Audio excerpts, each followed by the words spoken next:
Chapter 2. Credibility is the foundation of leadership. But being an effective leader is about more than just getting results. It's about knowing, understanding, and meeting the expectations of your constituents.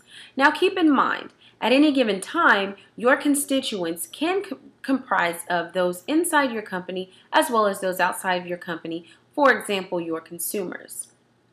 What leaders say they are doing versus what the constituents say they want and how well the leaders are meeting those expectations are two completely different things. What leaders have to do is have a solid understanding, a solid plan, and a solid commitment to meeting the expectations of their consumers. The research has shown that the 4 characteristics that people admire the most in leaders is that they're honest, that they are visionaries, that the leaders are able to inspire them, and that those leaders are competent. And out of these 4 characteristics, honesty is the most important. Honesty is all about doing what you say you're going to do, telling the truth, not being misleading, and building a relationship of trust over time. And throughout this chapter, a special emphasis is placed on credibility and honesty and how those two go hand in hand in building that relationship of trust between the leader and the constituents. Credibility does matter. And what we learn in this text is that credibility is really measured by behavior. It's actually how the leader responds to the challenges and situations that they are facing. And we understand that credibility is the foundation of leadership, and without credibility, there's no way to enlist the trust of others. And when your credibility has been called into question, it's very difficult to recover from that. When your constituents see you as credible, oftentimes employee morale is high. People feel a sense of ownership, they're committed, and team spirit is very, very resonant within the group. But when your credibility is called into question and your constituents feel like they really can't trust you, employee morale tends to go down and people start to feel unsupported, they feel unmotivated, and oftentimes it can affect the bottom line for your company or your project. What we as leaders have to remember is that our behavior drives customer and consumer and investor attitudes. It impacts employee behaviors, it influences employee loyalty, and at the end of the day, it makes a difference, good or bad. We have to be able to do what we say we're going to do. If we cannot do that, then we cannot be seen as credible.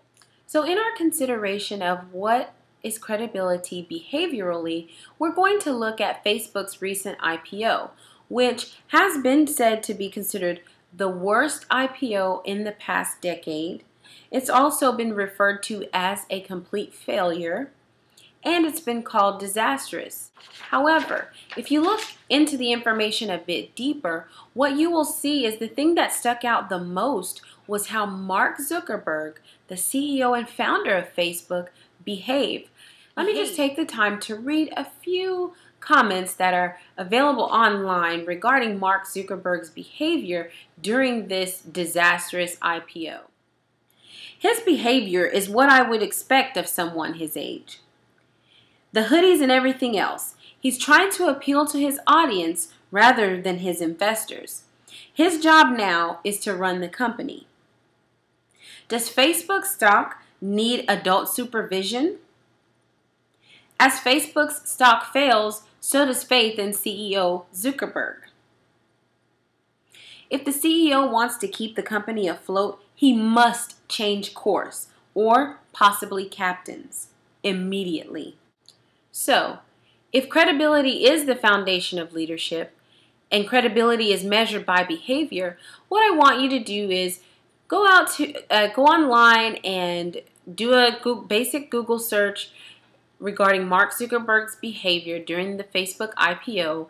Take what you read in Chapter 2, and I want you to answer a few questions regarding whether or not He met the expectations of his constituents. When Facebook went public and things took a turn for the worse, I want you to talk about his behavior in that time, and do you see him as a credible leader? In contrast, I want you to look at a case about the Tylenol poisoning in the early 80s.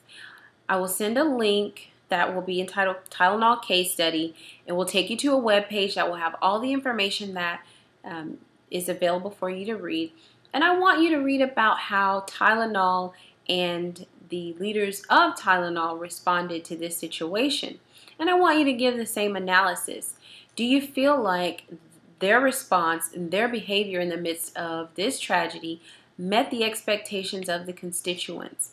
Compare and contrast the two. How did Mark Zuckerberg handle his situation differently than Tylenol? What improvements could have been made? Who did a better job? On what could one learn from the other? So what is credibility behaviorally? It's all about leaders doing what they say they're going to do. They practice what they preach. They walk the walk as well as talk the talk. They follow through on their promises. And their actions are consistent with their words. That's all that I have for this chapter summary. I want to thank everyone for all of their contributions on the discussion boards. Sometime this week I will be going on and commenting on a few of the posts. And what I want you to understand is I won't comment on every post, but if I don't comment on your post, that does not mean that it was not a good post. Everybody has some valuable information to contribute. I respect everyone's professional expertise, and this is all about the learning process.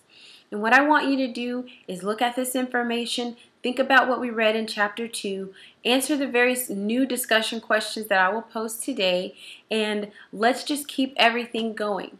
By now, as you know, the teams have been created. There were some people who were either added late or who have not responded to the introductions. So it's a possibility that I will be adding people to your team within the next few days. Now, I did try to mix the teams up, and I tried to place people based on their work experience and their line of work and their expertise so that we don't have an imbalance in skill sets. I appreciate everybody's enthusiasm. Again, if you have questions like you have before regarding the assignment submissions and such, please email me. I try my best to return your email within 24 hours.